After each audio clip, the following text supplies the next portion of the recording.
In onda Sic et Non. Ripartiamo dal buonsenso contro il politicamente corretto di oggi con Marco Tognini.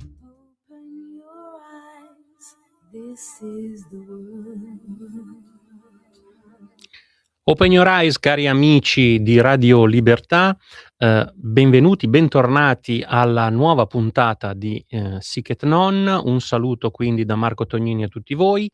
Vi ringrazio anche per i messaggi che mi sono giunti numerosissimi questa settimana sui miei social personali. Vi ringrazio, tante domande anche interessanti. Qualcuno mi ha chiesto per esempio anche le meccaniche legate per esempio all'aumento del prezzo del petrolio, quanto aumenta la benzina, perché quasi sempre poi questi prezzi aumentano subito quando ci sono tensioni internazionali e diminuiscono invece molto più lentamente. Insomma, cercherò di fare un piccolo excursus oggi, però parliamo come sempre del nostro core business, di quel bollettino di invasione che purtroppo ogni volta noi dobbiamo metterci comunque a raccontare a tutti voi. Vi ringrazio e, ripeto, tra le tante, notizie voglio evidenziare la, situazione del collettivo Nemesis, che si è presentato anche in, Italia ormai da qualche tempo, diciamo già dal giugno scorso. Chi sono le femministe di Nemesis? Le femministe di Nemesis sono delle femministe identitarie, fortemente preoccupate diciamo, della situazione europea, soprattutto in determinati paesi, e, che non hanno, diciamo, paura, di, evidenziare la condizione della donna, che è sempre più compressa da un'immigrazione, specialmente quella islamica, l'aumento dei crimini violenti appunto, a danno delle donne, da parte quasi sempre di immigrati violenti. Insomma quello sì, un vero patriarcato, che però insomma non viene mai toccato dalle femministe di sinistra. Nemesis, si è parlato di Nemesis al grande pubblico innanzitutto, nel febbraio scorso, quando è accaduta purtroppo la triste vicenda di Quentin Derank. Il 23 febbraio è stato ucciso a Lione perché sostanzialmente preso di mira da collettivi anarchici, che diciamo hanno preso di mira appunto Quentin Derank, che aveva difeso le ragazze di Nemesis durante una manifestazione a Lione, diciamo, ecco. Quindi picchiato brutalmente e ucciso, linciato, letteralmente linciato da questi militanti Antifa. Nemesis, potremmo parlare di un collettivo quindi in chiave identitaria. Nascono queste ragazze nel 2019. Le attiviste hanno quasi tutte degli pseudonimi perché, diciamo, sono spesso e volentieri, ci hanno raccontato loro direttamente, minacciate. Le loro famiglie vengono minacciate con telefonate sempre e comunque. Dicevo, l'attivista fondatrice è Alice Cordier, e richiama a questo nome Nemesis ovviamente la dea della giustizia, ma anche della punizione divina, ecco, potremmo dire. Si definiscono femministe e diciamo le femministe tradizionali insomma le allontanano, perché diciamo che non legano necessariamente il femminismo a quelle istanze cosiddette di giustizia sociale che invece ha sempre portato avanti il femminismo di sinistra, ma fa propri, diciamo, degli slogan securitari. Qualcuno ha parlato di una retorica identitaria, ma diciamo che la stampa in casa nostra ha puntato subito il dito contro queste ragazze anche con del pregiudizio. Qualcuno ha detto che, sarebbero addirittura diffonderebbero modelli legati al maschio bianco, che è assolutamente non so dove sono andati a prenderli, perché non c'è uno scritto, non c'è una dichiarazione sul maschio bianco, cose di questo tipo. Sono però impegnate e ritengono che la parola remigrazione non sia un termine tabù, anzi, proprio perché, diciamo i crimini violenti, sono in aumento, insomma non dobbiamo portarceli in casa i delinquenti e dobbiamo evitare che appunto questi prepotenti vengano in casa nostra a fare quello che vogliono, anche perché hanno una sono portatori evidentemente di una cultura molto diversa, dalla nostra, una cultura che non ha mai interiorizzato, non è mai giunta alla tolleranza occidentale, nata dal cristianesimo, ma anche da tutta una serie di lotte europee, nata ovviamente anche dall'apporto dell'illuminismo, nata, come dire, da principi europei come il cuius regio, eius religio, eccetera. E quindi, questa gente che ha una cultura evidentemente, diversa, evidentemente abituata anche a, soluzioni di polizia molto sbrigative, molto manesche nei propri paesi, trova un po' il paradiso, trova un po' il Bengodi a casa nostra, quando spesso e volentieri non ha contrasti, non ha contraltari, anzi trova spesso, una parte interessata della sinistra e del mondo sindacale che li agevola assolutamente in tutto e per tutto, anche, in maniera fraudolenta. Pensiamo al recente episodio appunto dei medici che stilavano referti falsi per sostanzialmente farli uscire dai CPR, nonostante si trattasse di violenti, in tutto e per tutto. Ci sono state delle belle interviste. Il caso nasce però, diciamo, lunedì e martedì scorso, perché sostanzialmente una, conferenza stampa organizzata dal capogruppo della Lega a Palazzo Marino, Alessandro Verri, a cui poi si è affiancato il capogruppo in Regione Lombardia Alessandro Corbetta, volevano appunto, invitare, le, femministe di Nemesis e la loro, portavoce in Italia Astrid, a sostanzialmente, fare il punto sulla situazione della, violenza sulle donne, ma anche di tutte le norme insomma che vengono, portate avanti. Voi sapete che poi ci sono state delle polemiche per la formulazione, trovata al Senato per quanto riguarda la nuova legge della violenza sulla donna, che fa riferimento al dissenso, è stata anche, vergognosamente, apostrofata proprio dalle femministe, Giulia Bongiorno, che aveva trovato questa soluzione che era ineccepibile da un punto di vista giuridico e che evitava i problemi, diciamo, lasciati aperti dalla prima formulazione che era stata proposta alla Camera, che era quella del consenso libero e attuale, ma questo attuale lasciava poi spazio quasi a un'inversione dell'onere della prova. E quindi, diciamo, anche su lì la sinistra, per colpevolizzare l'uomo, per renderlo quasi, diciamo, come dire, inerme rispetto anche al suo ruolo che ha sempre avuto di difesa e di protezione all'interno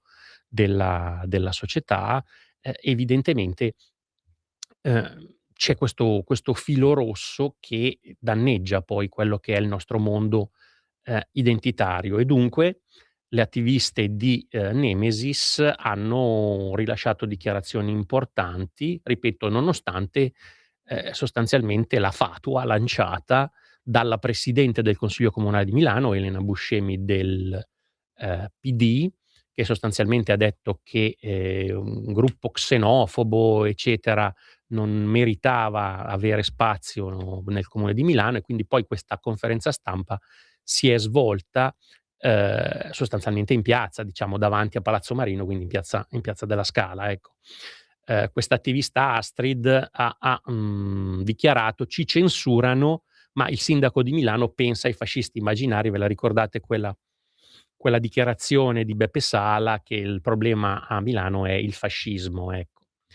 Il faro su queste ragazze, come vi dicevo, si è acceso dopo l'omicidio, de Rank, che proprio stava scortando il collettivo Nemesis. In Italia la prima uscita è di giugno, un dibattito organizzato dalla Regione Piemonte al Salone del Libro di Torino. Ebbene, il Comune di Milano, come vi dicevo, 2 giorni fa le ha lasciate fuori dal portone. La Lega aveva prenotato una sala istituzionale per presentare con il collettivo proposte per rafforzare corsi sulla parità di genere nelle scuole, ma la presidente PD del Consiglio Elena Buscemi ha negato la sala.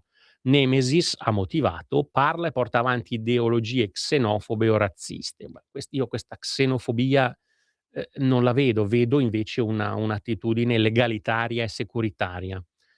Ehm, ad Astrid, a questa ragazza, è stato chiesto, quale messaggio vorrebbe lanciare anche alla presidente del Consiglio Comunale di Milano e in generale all'amministrazione milanese. Lei ha risposto in maniera molto, molto pacata: la invito a organizzare un incontro per parlare della condizione delle donne, estendendo alle sigle femministe di sinistra, come non una di meno, peraltro colpevoli di aver ingiuriato profondamente anche Giulia Bongiorno, di averle portato del letame davanti alla porta dell'ufficio, cose inaudite. Ci confronteremo con piacere comunque su questi temi, quindi c'è la voglia da parte di, queste, ragazze comunque di confrontarsi e di parlare seguendo forse l'esempio migliore di questi tempi, che è l'esempio indimenticato di Charlie Kirk. Cosa risponde a chi vi definisce xenofobe e razziste? Fate paura? Non è colpa nostra se gli stranieri rappresentano il 9% della popolazione, ma commettono quasi il 50% delle violenze, per la precisione il 47. Noi diamo voce a tutte le vittime, anche a quelle troppo spesso dimenticate dalle femministe di sinistra per colpa del politicamente corretto, quando l'oppresso diventa l'oppressore. La differenza tra noi e loro è che non abbiamo paura di denunciare l'impatto dell'immigrazione di massa sulla sicurezza delle donne. Non bisogna chiudere gli occhi. C'è stato un aumento esponenziale delle violenze. Non è razzista dire chi ha aggredito chi, se è francese, italiano o extracomunitario. Vietarci di parlare falsifica la realtà, e questo vale per l'Italia, ma a maggior ragione per la Francia, non parliamo della Gran Bretagna poi, dove addirittura si censura il web. Abbiamo accompagnato vittime, prosegue Astrid, o le loro famiglie da associazioni sovvenzionate dallo Stato e dall'UE e non sono state accolte bene o pregate di non dire che l'aggressore aveva un foglio di via, una doppia pena. E un comune che zittisce i portavoce rafforza questo pensiero. C'è stato un caso recente proprio a Milano, voi ricorderete, ne parla appunto Astrid, la 19enne Aurora Livoli, stuprata e uccisa da un peruviano che aveva 2 decreti di espulsione mai eseguiti. Non avrebbe mai dovuto incrociarlo. E sappiamo che ci sono medici che firmano falsi certificati medici per bloccare i rimpatri. Nel 2023 c'è stato più di uno stupro al giorno a Milano. Nel 2024 quasi 2, dati del Ministero. Quando sento dire, ripete la ragazza, dal sindaco Beppe Sala che il problema della città sono i fascisti per le strade, dico che i problemi veri li vivono le donne. Le parole di Francia, chiede l'intervistatore, sono arrivate, le parole, scusate, di Sala sono arrivate in Francia. Abbiamo creato una sezione in Italia, quando me ne hanno parlato ero allucinata. Il sindaco di una città pericolosa oggi come Milano ha paura di un fascista immaginario, mentre le ragazze non possono prendere i mezzi o camminare tranquille la sera. Il caso di Aurora, vittima dell'immigrazione incontrollata e della giustizia che non rimpatria, illustra bene quanto sono folli quelle parole. Non siamo negli anni di piombo. State crescendo qui, in poco tempo abbiamo raccolto decine di adesioni senza campagna, arriveremo in centinaia in poco tempo. Vogliamo essere un rifugio per le donne senza ideologie. La sinistra denuncia il patriarcato solo se riguarda i propri cittadini, se ne scorda quando si tratta di culture e religioni che sottomettono le donne. Beh, direi un bel caratterino questa ragazza, e direi che nei confronti di questo collettivo, di questo gruppo di donne orgogliose del loro essere donne, della loro identità, c'è stata come dire, una parata del peggio un po' della stampa di casa nostra, perché ho visto il pregiudizio, proprio il pregiudizio, un giudizio a priori, tra l'altro infarcito di cose assolutamente non vere. Mi sono segnato addirittura alcune frasi, perché queste femministe hanno creato un clima, e in questo clima pone l'accento sulle contrapposizioni ideologiche di cui Nemesis è uno dei volti più divisivi, come a dire che sono loro che portano il problema, che portano la divisione. Io direi che sono loro che chiariscono il problema, sono loro che hanno il coraggio di dire la verità in un momento, particolare, duro, di andare fino in fondo. Dire, la verità può anche, condannare, ma è necessario perché si abbia una visione complessiva della situazione. A me viene in mente, scusate il paragone anche un po' indegno, quel detto evangelico, no, vi ricordate Cristo: "Non veni pacem mittere sed gladium", non sono venuto a portare pace, ma a portare la spada. Evidentemente perché è un messaggio che, non ti permette di startene comodo sul tuo divano, ma è un messaggio che ti obbliga a schierarti insomma, se stare coi prepotenti o se stare con le vittime, ecco. E quindi questo è senz'altro un discorso che vogliamo, seguire e, portare avanti e, ripeto, parlare di, remigrazione non significa certo parlare di suprematismo bianco o cose del genere, significa semplicemente essere, come dire, vicini a quello che è il nostro modello di vita, che non vogliamo e non dobbiamo, cambiare per colpa dell'ultimo prepotente, sbarcato in casa nostra. Ecco, questo direi un argomento che non dobbiamo perdere. Purtroppo in casa nostra c'è chi, finanzia, sovvenziona, fiancheggia un vero e proprio soccorso rosso che ci riporta a quel clima da anni '70, che peraltro a qualche invasato di oggi, pare piacere molto. Ebbene, purtroppo questo clima, con tutto quello che poi ha portato, sembra che si stia stagliando all'orizzonte e noi faremo di tutto per evitare questo problema. Però vediamo insomma, la stampa ne parla lungamente, diversi quotidiani, insomma. Ecco la lunga lista della vergogna: stupratori e pedofili riportati in Italia dai giudici, reati odiosi e sfilze di precedenti penali, ma i magistrati tengono qui i clandestini. Abbiamo anche un appuntamento referendario importantissimo prima della fine di questo mese e forse vale la pena fare qualche riflessione in più anche sullo spazio che, si è presa la magistratura, che non solo interpreta le leggi, ma ormai diciamo è esondata dal proprio ruolo di, giudicare, diciamo, ecco. Quindi, veramente, questo è un problema. Reati odiosi, sfilze di precedenti che non sono bastati a rimandare in patria quanti si sono macchiati di questi delitti una volta arrivati nel nostro paese. Tanto che le mancate convalide dei trattenimenti nei centri per i rimpatri allestiti in Albania dal nostro governo, a guardarli tutti insieme, fanno pensare a un fenomeno sistemico, o forse due. Uno è quello dei giudici che con regolarità hanno negato i trattenimenti per i migranti pregiudicati in attesa di espulsione.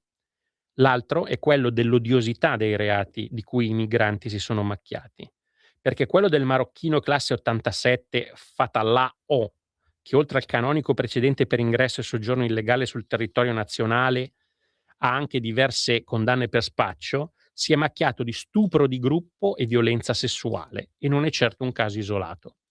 Basta scorrere la fedina penale dei migranti, anche perché migranti insomma, dei clandestini, chiamiamoli clandestini, perché migrante è una persona che si sposta, anche secondo la definizione data dall'ONU o la definizione, data dalla Chiesa cattolica, che parla da tempo di migranti. Migrante è una persona che si sposta per lavoro sostanzialmente, ecco. Io non so questi che lavoro facciano, a parte, diciamo, assaltare le persone, ecco. Comunque, dicevo, di queste persone finite a Gjader ad aspettare espulsione e rimpatrio, e sono quelli poi che le nostre toghe hanno riportato in Italia, scegliendo di non convalidare il trattenimento. Un fenomeno denunciato nei giorni scorsi anche dalla Premier, che possiamo raccontare anche un po' più in dettaglio, perché la dinamica si è ripetuta più volte proprio nelle ultime settimane. Di certo, a scorrere i dossier sui casi finiti davanti ai giudici con esito lieto per i pregiudicati, emergono profili con precedenti penali anche molto gravi. Ne avevamo trovato, ne parla il giornale, ne parla la Verità, per esempio Ahmed Aitorca, 33 anni, marocchino, violenza sessuale, condannato nel 2023, furto aggravato, condannato nel 2024, ingresso e soggiorno illegale, danneggiamento, ricettazione. Abdelkrim Shahin, 66 anni, marocchino, violenza sessuale su minore di 14 anni. Mohamed Errami, 27 anni, marocchino, rapina impropria, condannato, concorso in invasione di terreni o edifici, resistenza pubblico ufficiale, lesioni personali, tentato furto in abitazione, immigrazione clandestina, violenza e minaccia pubblico ufficiale. Mehdi Alentani, 22 anni, marocchino, omicidio doloso quando era minorenne, poi riqualificato in lesioni personali e porto d'armi o oggetti atti a offendere, ingresso e soggiorno illegale, resistenza pubblico ufficiale, ricettazione e immigrazione clandestina. Fatallah Wardi, 39 anni, marocchino, spaccio di sostanze stupefacenti, resistenza pubblico ufficiale, violenza sessuale in concorso, violenza sessuale di gruppo, immigrazione clandestina, furto. Mustafa Lashgher, 49 anni, marocchino, rapina impropria, furto aggravato, ingresso e soggiorno illegale, evasione da misure alternative alla detenzione, violenza sessuale di gruppo, resistenza pubblico ufficiale, falsa attestazione di identità, spaccio di stupefacenti, lesioni personali aggravate, sequestro di persona, furto con strappo, porto d'armi o oggetti atti a offendere, minacce e atti persecutori, stalking, estorsione aggravata, invasione di terreni e edifici in osservanza dei provvedimenti dell'autorità. Insomma, un bel personaggetto. Oussem Sfar, 40 anni, tunisino, tentato omicidio, arrestato nel 2023, lesioni personali, violazione di sigilli, violazione delle disposizioni sul controllo delle armi, precedenti per rapina, ricettazione e stupefacenti. Hassan Etiou, 27 anni, senegalese, precedenti per violenza, resistenza pubblico ufficiale, lesioni personali, danneggiamento. Ecco, dovremmo fare veramente una riflessione su questa situazione. Intanto vi lascio spazio al nostro primo break e ci rivediamo anzi ci risentiamo tra pochissimo. Stai ascoltando Radio Libertà, la tua voce libera, senza filtri né censure, la tua radio.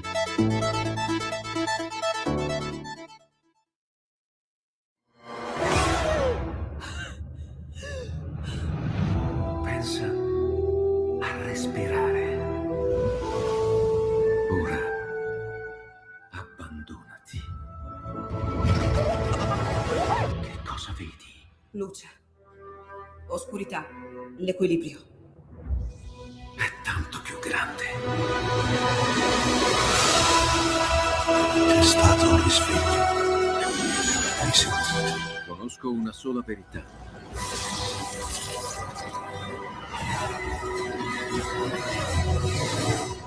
Movie Time ti fa entrare nel vivo del cinema, ti fa sentire come se fossi tu il protagonista del grande schermo.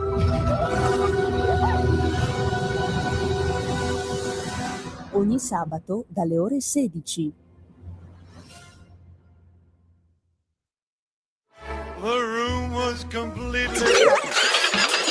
Stanco di perderti i tuoi programmi radiofonici preferiti? Vorresti la tua musica, le tue voci amate sempre con te, ovunque tu vada? Radio Libertà, l'applicazione che trasforma il tuo smartphone e tablet nella tua radio personale. Scaricala ora, è gratis per i dispositivi Android e iOS. Avrai tutta la programmazione quotidiana di Radio Libertà a portata di mano. Scopri di più su radiolibertà.net. Semplicemente la tua radio. Sempre più liberi con La Tua Radio è il nuovo sito che mette in prima pagina opinioni, firme, notizie, uno sguardo nuovo e originale sui fatti che ci circondano. Il nuovo quotidiano online. Semplicemente radiolibertà.net. Stai ascoltando Radio Libertà, la tua voce libera, senza filtri né censura. La tua radio. Open Your Eyes di nuovo in onda su Radio Libertà, Sic et Non, per la seconda parte della nostra trasmissione. Insomma, abbiamo parlato lungamente, ma ne parleremo ancora, di questi personaggi liberati nonostante tutto dai CPR in Albania.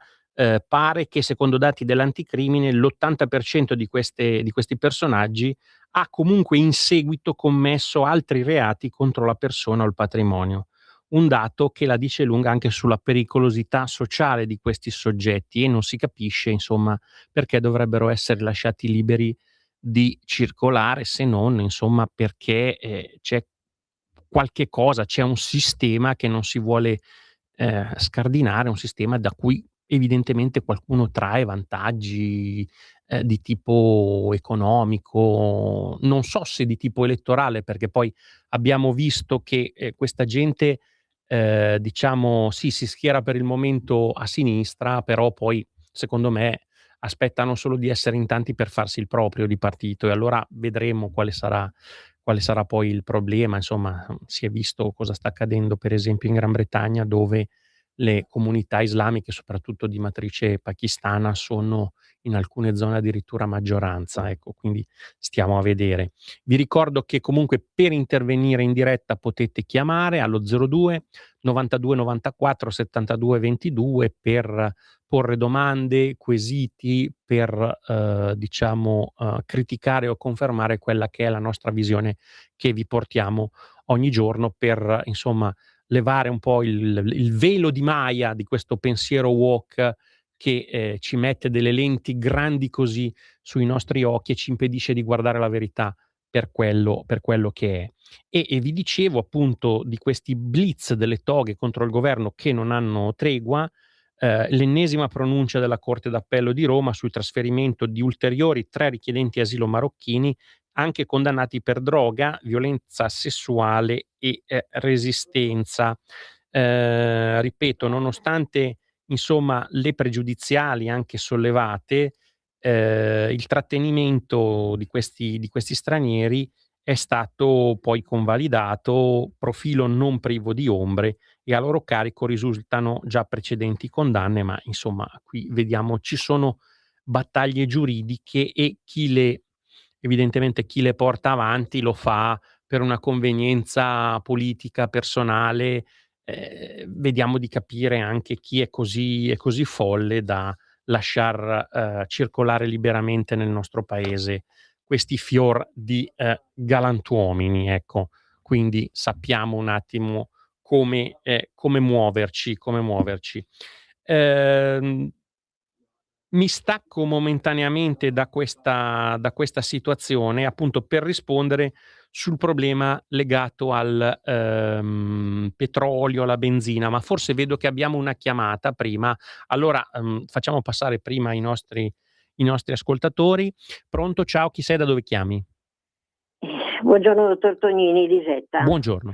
Io volevo parlare un po' di un problema vero, ma che è fuori programma in Italia, cioè il gas e il petrolio di Mosca.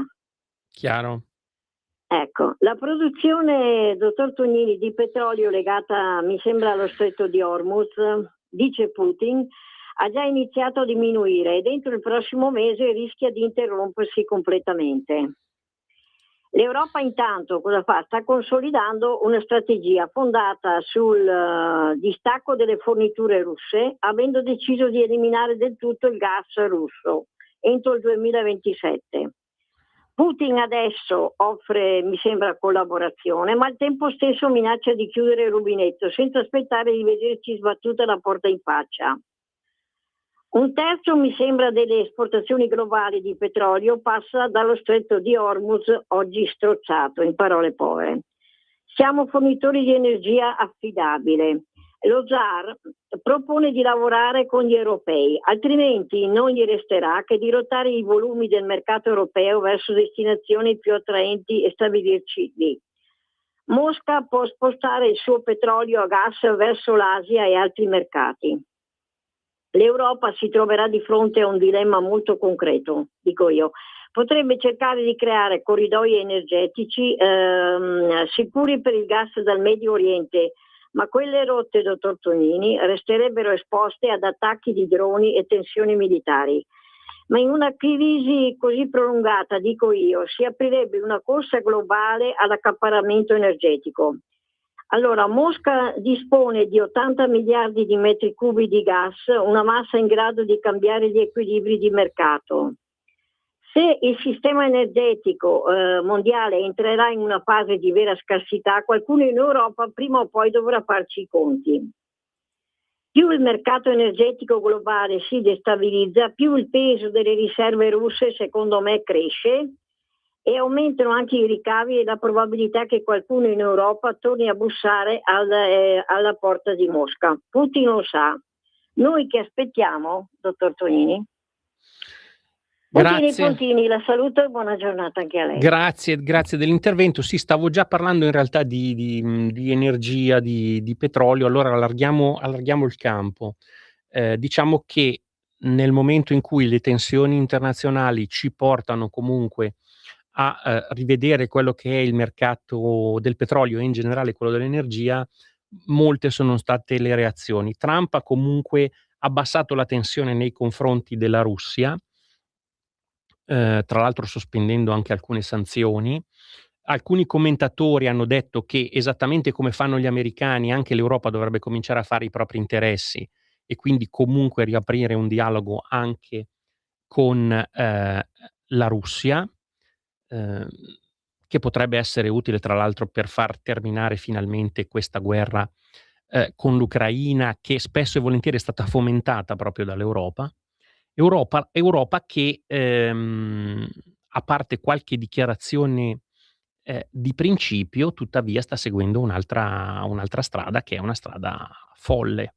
Perché? Perché nonostante Merz, la Meloni e altri continuino a chiedere, per esempio, di sospendere l'ETS, cioè le famose quote per il carbonio e quant'altro, la situazione non cambia. La von der Leyen è intervenuta per dire che forse è stato un errore chiudere col nucleare. Beh, la von der Leyen era il ministro nei governi Merkel che hanno chiuso il nucleare e comunque il nucleare non è stato in un primo tempo riconosciuto nella cosiddetta tassonomia europea come diciamo una forma di energia compatibile con la decarbonizzazione, cosa che invece è, e lo sappiamo benissimo. Quindi gli spazi, intanto per non avere queste fibrillazioni ci sarebbero, bisogna avere il coraggio obiettivamente di intervenire diversificando, evitando tutte queste super tasse europee green che non hanno, diciamo, contraltare fuori dai confini dell'Europa, quindi servono solo a renderci meno competitivi di fatto. C'è il discorso del nucleare, soprattutto il nucleare di nuova generazione che è molto interessante. Per quanto riguarda poi il petrolio e la questione dello Stretto di Hormuz, ho trovato una relazione abbastanza interessante che vi sottopongo molto brevemente, diciamo. Ogni volta che le tensioni geopolitiche comunque tornano a salire in Medio Oriente, il dibattito pubblico si concentra su un numero preciso che è il 20%, cioè la quota di petrolio mondiale che attraversa lo Stretto di Hormuz, il passaggio che separa appunto le coste iraniane dalla penisola arabica, da cui transitano circa 20 milioni di barili al giorno. È un dato corretto, ma è forse, come dicono anche alcuni analisti, uno dei geopolitica energetica. Secondo i dati sui flussi globali, quasi 9 barili su 10 che attraversano Hormuz, infatti, finiscono in Asia. La Cina da sola ne assorbe quasi 5 milioni al giorno, seguita da India, Corea del Sud e Giappone. In pratica, tra l'85 e il 90% del traffico diretto nello stretto ha come destinazione comunque i mercati asiatici. Europa e Stati Uniti compaiono solo marginalmente. Gli Stati Uniti da quella rotta importano circa 0,7 milioni di barili al giorno, l'Europa ancora meno. Il famoso 20% del petrolio mondiale è quindi un numero globale ma non occidentale, diciamo. Il rischio diretto riguarda soprattutto la sicurezza energetica asiatica e il colpo più duro è in prospettiva per Pechino. Guardando ai dati italiani, la distanza tra narrativa e realtà è ancora più evidente. Nel 2025 l'Italia ha importato circa 423 milioni di barili di greggio, pari a 57,1 milioni di tonnellate. Di questi solo una parte arriva da rotte che attraversano realmente lo stretto di Hormuz. Le forniture coinvolte sono essenzialmente due: Arabia Saudita, che per semplicità di calcolo la mettiamo tutta assieme, anche se in realtà alcuni pozzi sono sul Mar Rosso, e la quota di greggio iracheno proveniente dai terminali di Bassora. In totale parliamo di circa 39 milioni di barili. Il risultato è che il petrolio che arriva in Italia passando da Hormuz rappresenta circa il 10% delle nostre importazioni. Il resto arriva da fornitori diversi. La Libia innanzitutto, che è il nostro primo fornitore, ma anche l'Azerbaigian e il Kazakistan tramite il corridoio del Caspio, e poi Nigeria, Stati Uniti, Norvegia, Brasile attraverso l'Atlantico. Il Medio Oriente pesa poco più dell'11% del nostro mix energetico. Solo una parte di questa quota passa realmente dallo stretto.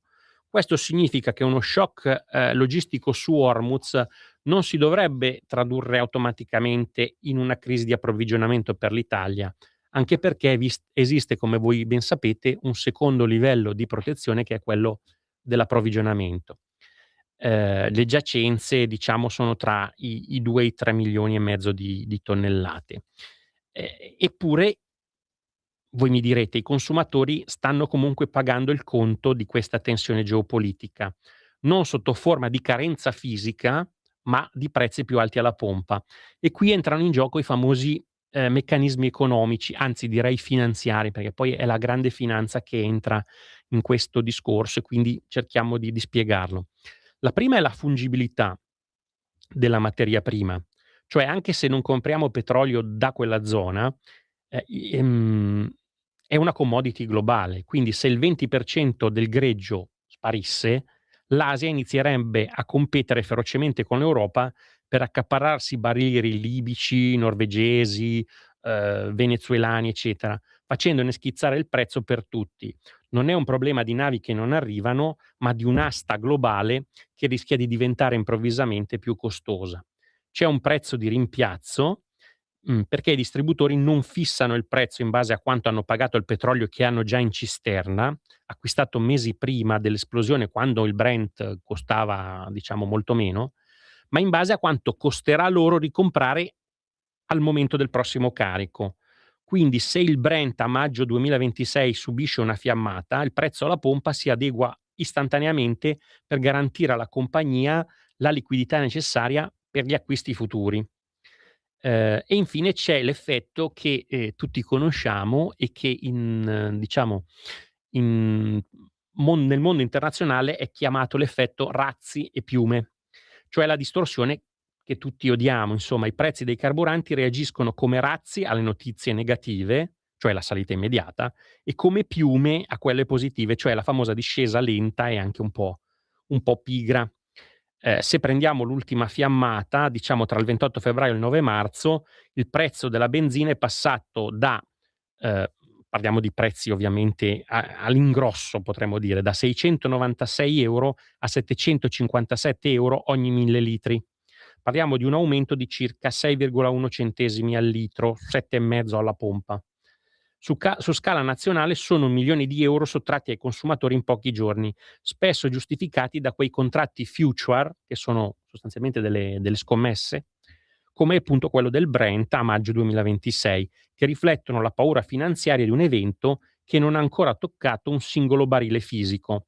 A peggiorare il quadro interviene poi il cambio, perché nelle crisi, come voi ben sapete, il dollaro, moneta forte per eccellenza, si rafforza, rendendo il petrolio, che è quotato in biglietti verdi, ancora più caro per noi che paghiamo in euro. E quindi, insomma, spero che questo un po' sia chiaro. Certo, la IEA ha annunciato rilasci record proprio per calmierare il mercato, e comunque il petrolio fisico già stoccato nei nostri depositi è stato pagato a prezzi pre-crisi, però il consumatore che cosa paga? Paga istantaneamente l'adeguamento ai future, diciamo. Quindi il vero impatto di una crisi ad Hormuz non è la mancanza di benzina nei serbatoi, ma la velocità, direi predatoria, con cui la finanza trasferisce il rischio geopolitico sul portafoglio del cittadino.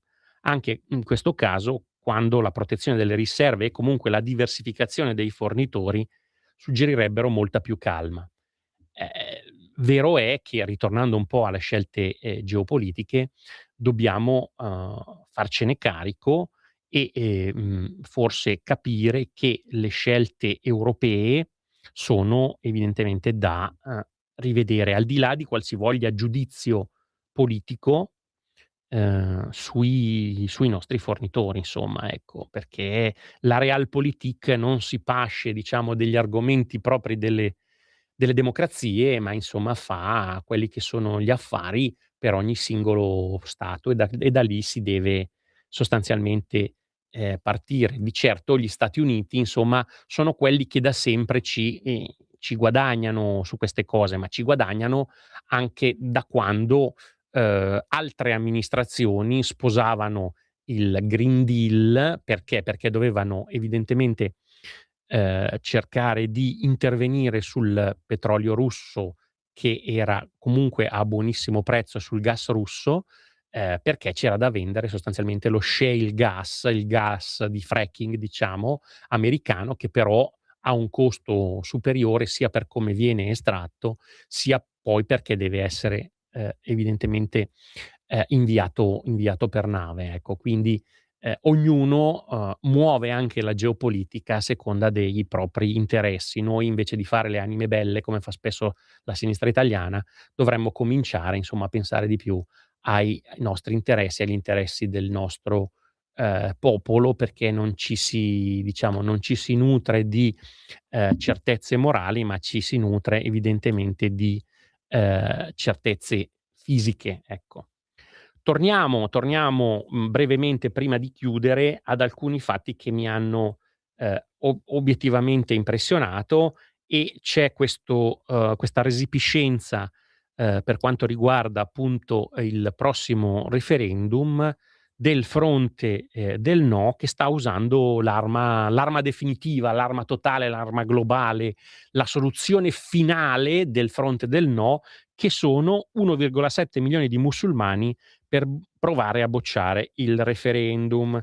Voi sapete che insomma sono usciti Askatasuna, ma anche associazioni islamiste, Cobas e CGIL, che aizzano letteralmente la piazza, e la strategia dell'Islam politico, da semplice spauracchio, può diventare realtà, manifestandosi in modo sempre più evidente, specialmente in situazioni come queste, dove magari basta poco per fare da ago della bilancia. Ne ha parlato anche diciamo il portavoce De Lucoi, quindi sappiamo benissimo Roberto Hamza Piccardo, attivista convertito appunto italiano all'Islam, Lucoi tra l'altro che non ha ancora a tutt'oggi siglato nessuna intesa con lo Stato italiano, e che diciamo si sta schierando sul no appositamente per cercare di avere un qualsivoglia ritorno politico nei confronti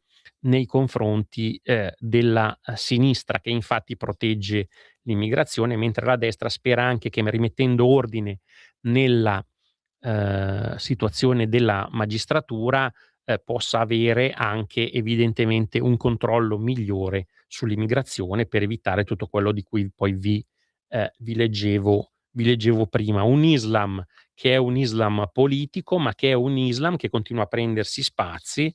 Un altro evento purtroppo iconico dei nostri tempi è accaduto a Brescia, dove sostanzialmente nel locale di meditazione e di culto è stata sostanzialmente inserita a tempo indeterminato una moschea con tanto di divisorio per le donne, e quindi insomma pare che la libertà di culto non esista più, e il laicismo serve solo, come dire, a negare le nostre radici cristiane. Ecco, questo è un altro evento assolutamente che fa riflettere tutti noi, e quindi anche questa è una riflessione che ci deve accompagnare, insomma, quantomeno a votare al prossimo referendum, che diciamo riguarda una situazione, diciamo un'architettura costituzionale, ma che da essa discende poi tutta una concezione anche della giustizia,